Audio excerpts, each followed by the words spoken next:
Dhansak is a famous Parsi dish brought to India from Persia around the 10th century. Hi, I'm Sharmi and today I'm making the original Dhansak recipe. This was suggested by one of my subscribers. Dhansak is a hearty, comforting and nourishing dish. It is a mild curry made with meats, lentils and vegetables. So let's get started. I'm using around 600 grams of chicken breast. I have diced them into bite-sized pieces, but you can use any cuts of chicken or lamb or beef. I will marinate the chicken with salt and turmeric and I will leave it aside. Let's talk about the lentils and vegetables. I'm using 3 types of lentils, that is the traditional way, but you can also use 1 or more than 3 types of lentils. I'm using 1/4 cup of red lentil, yellow lentil and Toor dal, which is also called pigeon peas. To prepare the lentils, I have washed them and I have soaked them for 30 minutes. Now let's talk about the vegetables. Most restaurants will skip the vegetables, but they are a must in the traditional recipe. Dhansak must have vegetables in them. This dish was born out of necessity.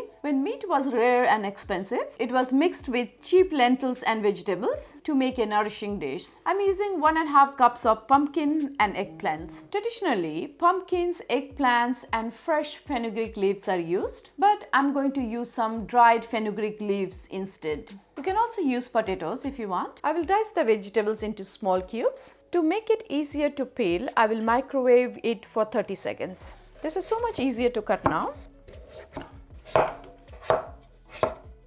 I'm taking that skin out of the eggplants to get a better color, but you can just leave it like that. The first step is to boil the lentils and the vegetables together. I will boil them till they are soft and mushy. I'm using a pressure cooker because it cooks faster, but if you don't have, you can use a normal pan. There goes my soaked lentils, pumpkins, eggplants, 1 bay leaf, half a teaspoon of turmeric and salt to taste. Add 2 cups of water. It should be enough to cover the veggies. Give a mix.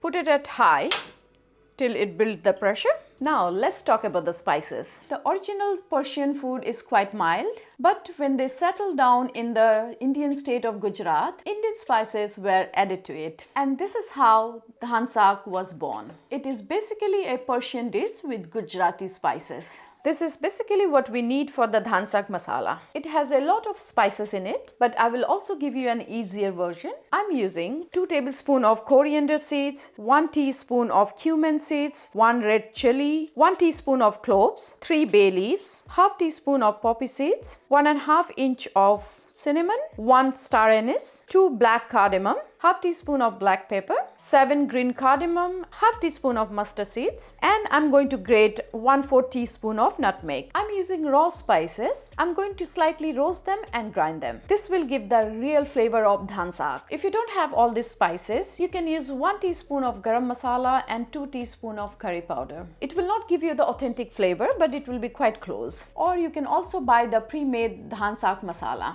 if you can find them. Before roasting the spices, I will take out the black cardamom seed. Now let's roast the spices. Put the pan on low heat. I will add all the spices except for poppy seeds and mustard seeds. We don't need to toast the nutmeg. I will add it to the curry later on. I can smell the nice aroma of toasted spices, and now it's the time to add the mustard seeds, and I will toast it for another 30 seconds. I will switch off the heat and then I will add the poppy seeds. The heat of the pan is enough to toast the poppy seeds. Take it off the pan and let it cool down. My spices are cooled down. Let's grind them.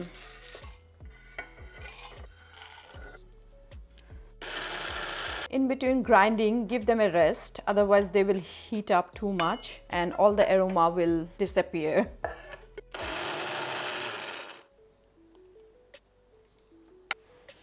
This Dhansak masala is smelling so good. I wish you can smell it. You can make this in bulk and store it. I have around 3 tablespoons here, so you don't need to use all of this. I will use 1 teaspoon of this to marinate the chicken, and I will use 1 tablespoon in the gravy. So I will store the rest of it. Let's marinate the chicken with the Dhansak masala and keep it aside. Let's talk about the other ingredients for the gravy. I'm using 1.5 tablespoon ginger garlic paste, heavy on garlic, 2 teaspoon Kashmiri red chili powder, 1 teaspoon turmeric powder, half teaspoon dried fenugreek leaves, 2 medium-sized onions, 2 tomatoes, 2 tablespoons of ghee, mint, fresh coriander and julienne ginger for garnishing. Another key ingredient of dhansak is tamarind. This gives the dhansak its sweet and tangy flavor. If you don't have this, you can replace it with some lime juice, pineapple and little bit of sugar. This is what some of the restaurants use, but no pineapple in the original recipe. So I don't have the tamarind paste, so I will add some hot water in this tamarind. I will let it soak for 10 to 15 minutes and then I will strain it. I'm using fresh tomatoes, but you can also use canned tomatoes or tomato paste. Finely chop the onions. Finely chop the tomatoes, mint and fresh coriander too. This is done. Let's check the dal and vegetables. As you can see, my lentils are cooked perfectly. They are very soft and mushy and the vegetables are fully cooked. Now I will just use a hand blender and grind them into a smooth consistency. But if you want to leave it like that and mash it with your potato masher, that's also fine. I'll take out the bay leaf before I grind.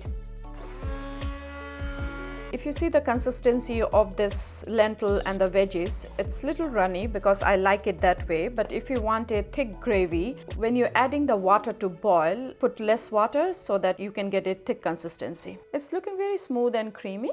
All my ingredients are ready. Let's start cooking. Heat up the pan, add 1 tablespoon of oil, spread it evenly. Add 2 tablespoons of ghee. This is my homemade ghee. If you don't have ghee, replace with same amount of butter or oil. Now I will add the onion.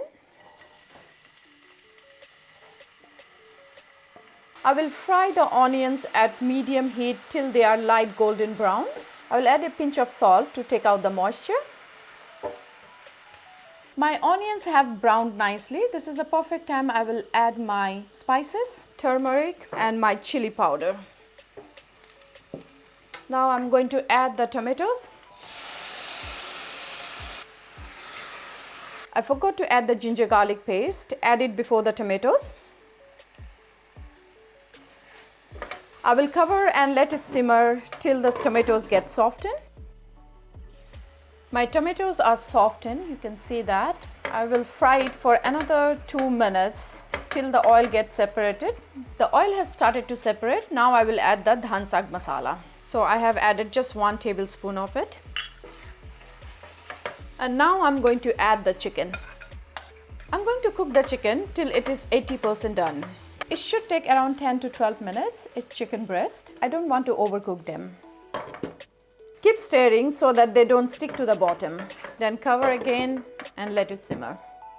My chicken is 80% done. Now I will add my lentil and vegetable puree. Be careful, it will splatter. It's looking so creamy. I will let it simmer together for another 10 minutes before I add the rest of the spices. Stir occasionally, otherwise the lentil can stick to the bottom. It's been 10 minutes. Now I will add the rest of the ingredients. Time to add the tamarind pulp. Squeeze the liquid out and discard the fibers and the seeds. Add it to the gravy. Dried fenugreek leaves, mint, coriander, and I will grate some nutmeg. Mix them well. At this stage, you should check for the salt. Adjust it according to your taste. I need a little bit more salt. Let it simmer for another 5 minutes so that all the spices and the gravy come together. Add a little bit of ghee and some more Dhansak Masala. Our dhansak is ready. Garnish with the coriander and ginger. I will make some cucumber salad which is traditionally served with dhansak. Onion, tomatoes, green chili, lemon and coriander. You can also add some cucumber. Our cucumber salad is done.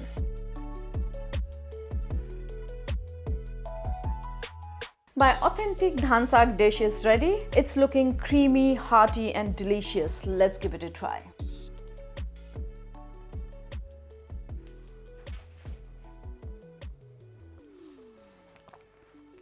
is so creamy without the cream. There is a nice kick from the Dhansak Masala. I love the tanginess from the tamarind. It also gives a slight sweetness. The flavors are really balanced and it's really hearty and heartwarming. It's warm, creamy, tangy and slightly spicy. The vegetables in the gravy add an extra depth of flavor. It will go really well with rice and with this cucumber salad. But this is a complete meal by itself. Give this authentic recipe a try, and if you have any questions, let me know in the comments. Let me know what I should make next. Like, share and subscribe, and see you in the next video.